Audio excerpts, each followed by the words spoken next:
Suivez les marchés sur tradingsat.com, le site bourse de BFM Business. BFM Business, 10h, midi, l'émission 100% placement. Intégral placement, Cédric Decoeur. Comme chaque jour à cette heure-ci, on vous offre le regard technique graphique de nos traders, Jean-Louis Cussac et Romain Daubry. Bonjour messieurs. Romain Daubry, depuis Bonjour Bourse Direct, bonjour à tous. Jean-Louis, chez Perceval Finance Conseil. Romain Daubry, votre regard ce matin sur cette tendance, quelle stratégie mettez-vous au point chez Bourse Direct ? Bonjour à tous. Alors, justement, absence de tendance pour l'instant. On est dans une situation un peu paradoxale. On oscille un peu entre appétit au risque et méfiance sur le marché, d'après ce qu'on peut mesurer par différents éléments. Alors, on n'attend pas de grands mouvements avant l'intervention et la conférence de presse de Mario Draghi jeudi. Peut-être des éléments pour animer un peu le marché à partir de demain suite à la publication de l'ISM aux États-Unis, mais dans l'immédiat, ce qu'on voit, c'est qu'il y a de l'intérêt sur le marché. Il y a position ouverte à augmenter assez nettement sur les contrats à terme sur l'indice CAC 40. On a même constaté un phénomène assez rare, c'est que vendredi dernier, il y a eu un spread, donc un transfert de position de contrats à terme sur l'indice CAC 40 du mois de septembre vers le mois d'octobre de 50 000 contrats, ce qui est beaucoup parce que la position ouverte, elle est de l'ordre de 400 000 contrats en ce moment. Donc il y a des intérêts sur le marché. C'est difficile de déterminer si c'est si ce sont des intérêts acheteurs ou vendeurs, mais en tout cas, il y a des positions et il y a des prises de position sur le marché. On le constate aussi sur les options où la position ouverte est importante, elle est assez étoffée. Et ce qu'on peut lire en revanche, c'est que les investisseurs sont assez prudents. Les positions sont couvertes. Il y a pas mal de puts, donc d'options de vente, qui permettent d'équilibrer la position globale. Donc il n'y a pas d'excès, pas d'optimisme, pas de pessimisme. On est un peu dans l'attente. Il n'y a pas d'éléments très tranchés qui permettent de déterminer un sens pour l'instant. Maintenant, on a un sentiment de méfiance quand même parce qu'on voit que des actifs refuges comme l'or et l'argent ont pas mal progressé depuis la mi-juillet. Et donc il y a peut-être un risque. Alors comment on travaille stratégiquement? On intervient, je vais pas vous donner les extrêmes de la journée, mais c'est vraiment le trading range qui était identifié depuis plusieurs jours, plusieurs séances maintenant. 5125, 5095 au plus proche. Ce sont vraiment les bornes dans lesquelles on travaille, on peut travailler pour faire des allers-retours. Et au-delà de ça, on peut avoir une extension jusqu'à 5139, 5155 peut-être en haut, et puis en dessous 5075, 5043, et pourquoi pas jusqu'à 5000, c'est le bas du canal baissier dans lequel on se trouve depuis le mois de mai maintenant, et donc dans lequel on évolue depuis cette époque. Donc voilà, on est dans une situation un peu paradoxale.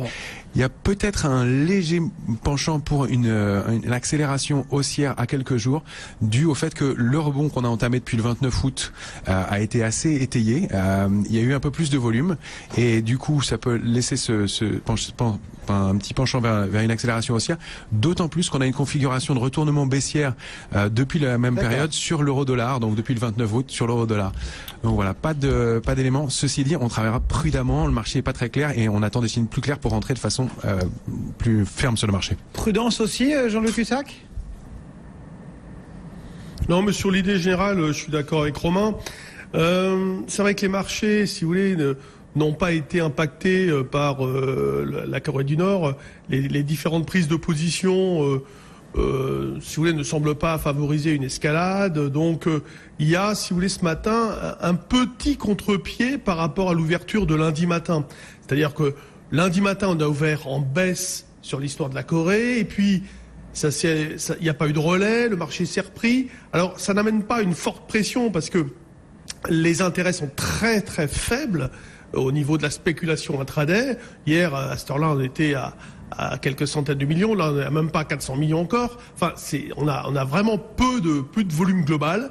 Donc, les pressions techniques sont modérées, mais elles plaident plutôt pour une petite reprise. Alors, je suis d'accord aussi, c'est pas une tendance, hein, c'est une reprise technique. On observe des mouvements, mais pas une tendance en cours. Moi, je suis placé, ce matin, j'étais à 5083. J'ai payé 101 à un moment donné.